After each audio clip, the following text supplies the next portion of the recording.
To assalamu alaikum rahmatullahi ta'ala wa barakatuhu masha Allah la quwwata illa billah alhamdulillah Malam Anas dole ne mu ƙara godewa Allah subhanahu wa ta'ala da muka tsinci kanmu a ƙarƙashin jagorancin mai girma Sardaunan Kano Malam Ibrahim Shekarau. Alhamdulillahi jagoranmu kowa ya sani tun da aka keto siyasa Allah ya fito da shi 2002 kawo yau ana magana kusan shekara kusan 26 ko 24 ba na jin cewar akwai wata kalma da mai girma Sardaunan Kano Malam Ibrahim Shekarau ita karo da ita ta zama topic a kafafen sada zumunta.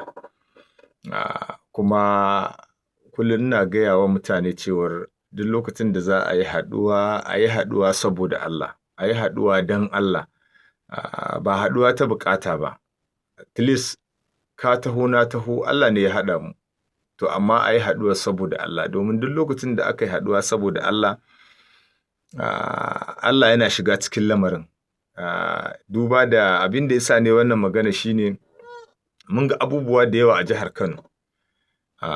Mun ga kwaramniya ta siyasa a jihar Kano, musamman jam'iyyu daban-daban, tunda ni dai a tarihi na san jam'iyyar PRP, na san lokacin da aka yi zaben PRP, duk da a lokacin ban kai in yi zaɓe ba, amma dai kwarai a wancan lokacin, amma na san me ya faru tsakanin Alhaji Muhammadu Abubakar Rimi da Alhaji Aminu Kano da su Sabo Bakin Zowo, da inda aka taho da inda aka tsaya da abubuwan duk da suka faru mun sani, ba mu sani ba.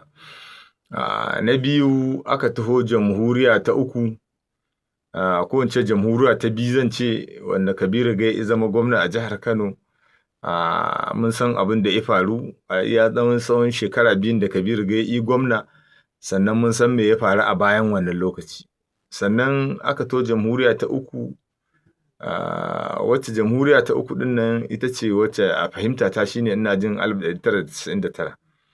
1999 kowa ya san me ya faru, tun daga jam'iyyar PDP, APP da sauran jam'iyyu, duk gaba ɗaya mun san me ya faru. Mun san ya muka tsinci kanmu a APP, sannan mun san waɗanda suka tsinci kansu a jam'iyyar wato PDP.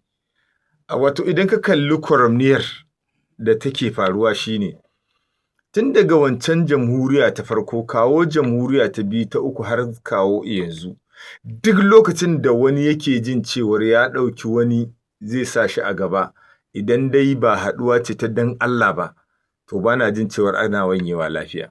Me yasa ka faɗi haka? Abin da yasa na faɗi haka, kowa ya ga tsakanin Rimi da Malam Aminu Kano yadda aka rabu dutse hannun riga. Bayan nan aka zo Rimi ya faɗi zaɓe, Sabo Bakin Zowo ya ci watansa 3 ko watansa 6 ne, Janar Muhammadu Buhari ya zo ya kaɓantar da gwamnatin farar hula a wannan lokaci. Kowa ya ga me ya faru, kwarai da gaske. Kabiru Gai ya zo, kowa ya gani irin yadda babu lissafin Kabiru Gai a cin gwamna, amma wani yanayi ya zo Kabiru Gai ya zama gwamna. Mun ga ya suka yi da shugabannin jam'iyyarsa da sauransu. Ba a yi tsawon zango ba, shekara 4 soja suka zo suka sake karɓe kujera. Aka to 1999 nan kowa ya gani, an tafi zaben convention na ƙasa wanda za a zaɓi ɗan takarar shugaban ƙasa, wanda aka zaɓi Goodluck wannan Obasanjo, wanda a wannan lokacin Obasanjo shine kamar ya zama ɗan takara, wanda kowa ya sani Alhaji Muhammadu Abubakar Rimi a wannan lokacin kowa ya san cewar Alhaji Muhammadu Abubakar Rimi ya fi kowa cancanta, amma aka yi kitimurmurar da aka yi, aka tsaye da Obasanjo izo yi wannan. A nan Kano a magana takarar gwamna kowa ya san Dr. Abdullahi Umar Ganduje kusan ya fi ƙarfin kowa a gurin, amma aka yi kitimurmurar da aka yi, aka zo yau aka ba wa Rabi'u Musa Kwankwaso takara, wanda daga baiwa Rabi'u Musa Kwankwaso takara a wannan lokaci aka yi maslaha, aka yi reconciliation.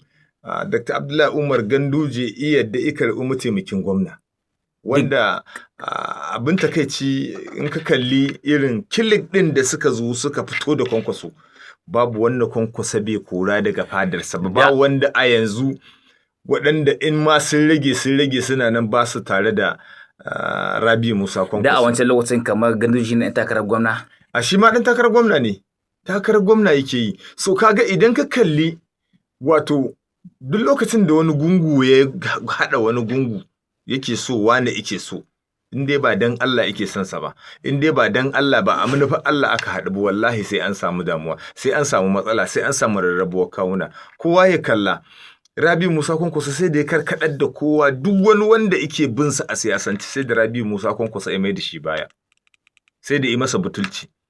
Irin Sanata Hamisu Musa, irin su Malam Musa Gwadabe, irin su Dauda Dangalan, irin su Dauda